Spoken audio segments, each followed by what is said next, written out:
Bonjour ou encore bonsoir, ça dépend de l'heure que vous visionnez cette vidéo. Aujourd'hui, vous avez avec vous mademoiselle Jefferly Innocent pour votre cours de français, précisément de la pièce classique. On va voir le théâtre médiéval. Le théâtre médiéval ou encore le théâtre français. On va voir ensemble le plan du cours.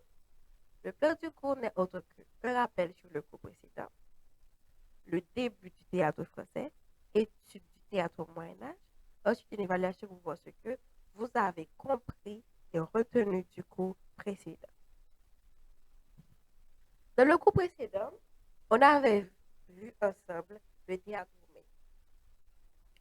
On avait parlé du théâtre romain, comment est-ce que ça se présentait. On avait vu que c'était le théâtre était au début chez les Grecs et que après que les Romains ont conquis la Grèce, ils ont pris dans le théâtre aussi et qu'ils ont modifié ça, ils ont apporté des changements et tout. Donc c'était ça plus ou moins le théâtre romain. On va voir ensemble le théâtre médiéval. Avec la chute de l'Empire romain d'Occident en 476, l'humanité entre dans ce qu'on a appelé le Moyen Âge. Et comme l'Église catholique allait être toute puissante pendant le Moyen Âge, elle va interdire le théâtre pour des raisons liées à son origine païenne. On n'oubliera pas que le théâtre était justement à son origine une fête dédiée à Dionysos. Ainsi, pendant environ 5 ans, le théâtre fut proscrit. Donc, après que l'Empire romain d'Occident en 416, après sa chute, après la chute de l'Empire, avec la chute de l'Empire romain, donc l'humanité lui-même, c'est-à-dire à l'époque, on a l'humanité entre dans ce qu'on appelle le Moyen Âge. Et à l'époque, dans cette période du Moyen Âge, c'était l'Église catholique qui était toute puissante. L'Église catholique avait tous les mots à dire. Donc, avec l'origine païenne, c'est-à-dire que on avait vu au début, le théâtre a vu son jour, c'était au fait que on organisait des fêtes à Dionysos, le dieu du vin, le dieu des hommes. Donc, Dionysos, le catholique, l'Église catholique considère que c'était quelque chose de païen, c'est-à-dire c'était pas chrétien de faire du théâtre à l'époque. Donc, pendant 5 ans, le théâtre fut proscrit, c'est-à-dire qu'on ne jouait pas de théâtre à l'époque parce que l'Église catholique interdisait qu'on jouait le théâtre. Cependant, c'est à l'intérieur de l'Église que le théâtre va vers les années 1925 faire sa réapparition. Vu le fait que la majorité des fidèles ne savaient pas lire, les autorités de l'Église ont jugé bon d'introduire dans les messes des représentations théâtrales. C'est le début du drame liturgique ou du théâtre sérieux. Le premier drame liturgique serait la visite au sépulcre, datant de 915. Donc, après que l'Église catholique avait interdit qu'on jouait du théâtre à l'époque au Moyen Âge, en même temps, c'était l'Église catholique qui allait introduire le théâtre encore. Mais comment et pourquoi? Donc, le fait que la plupart des gens à l'Église ne savaient pas lire, ne savaient pas écrire, donc les autorités de l'Église jugeaient bon de mettre des gens sur, euh, durant les, durant les messes. Donc, on allait faire des représentations théâtrales pour permettre aux gens non lettrés de mieux comprendre la messe, de mieux comprendre la messe. Donc, on a le premier drame liturgique, c'était la visite au sépulcre. C'était en 1901.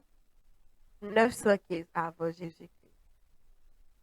Désormais, c'est dans la Bible que l'on tire les sujets des pièces de théâtre qui étaient jouées pendant les grandes fêtes religieuses comme la Noël, les Pâques et l'Épiphanie.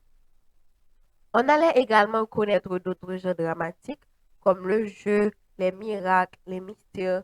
Le nom de jeu, c'est juste pour désigner que l'œuvre était destinée à être jouée par des personnages. Le jeu d'Adam fut la première œuvre dramatique écrite en français. OK. Ah, donc, après que dans les messes, on introduisait, des représentations théâtrales pour les gens dans l'entrée, donc, on faisait d'autres théâtres. Mais ça, les histoires étaient tirées dans les sujets bibliques, c'est-à-dire c'était dans la Bible qu'on prenait les sujets pour faire les théâtres. On a eu, donc, pendant la Noël, on a eu des fêtes religieuses et tout. Pendant les fêtes religieuses, on faisait des théâtres. Mais c'était dans la Bible qu'on prenait les histoires. Donc, c'était ça. On a eu comme première œuvre dramatique écrite en français, c'était le jeu d'Adam.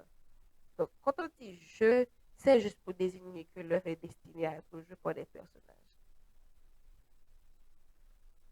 Le miracle ou miracle par personnage est un jeu représentant un miracle accompli par un saint ou par la Vierge Marie.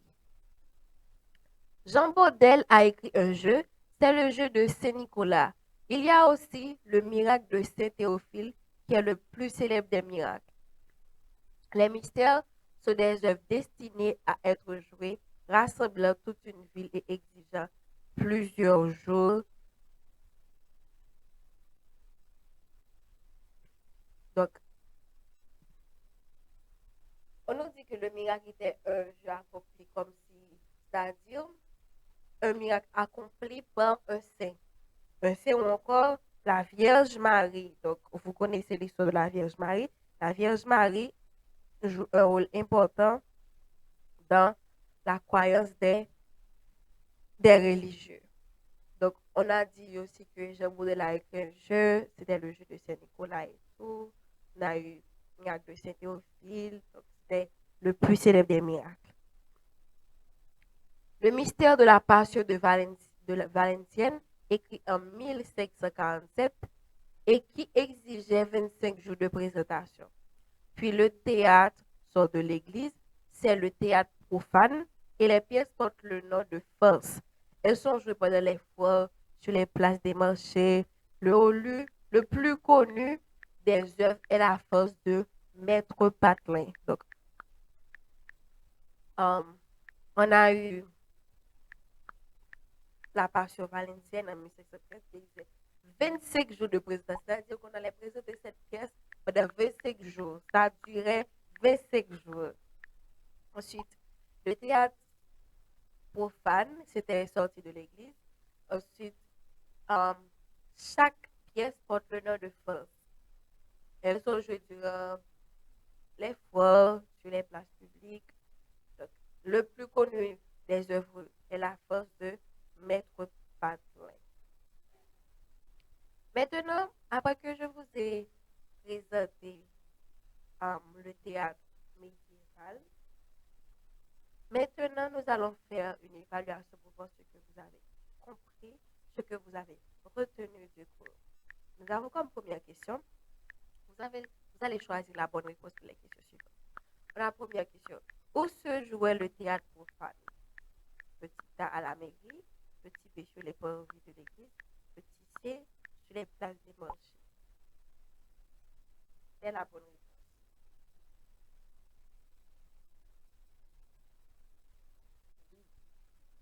Le théâtre profane était un théâtre sorti de l'église. Petite deuxième question. Le titre le plus connu des forces est Maître Patin, la cigale et la fourmi, le corbeau et le renard. Quelle est la bonne réponse? Oui, c'est le petit A, Maître Patin. Troisième question. Combien de types de théâtre il y avait au Moyen Âge? Petit A 3, petit B 5, petit C 2.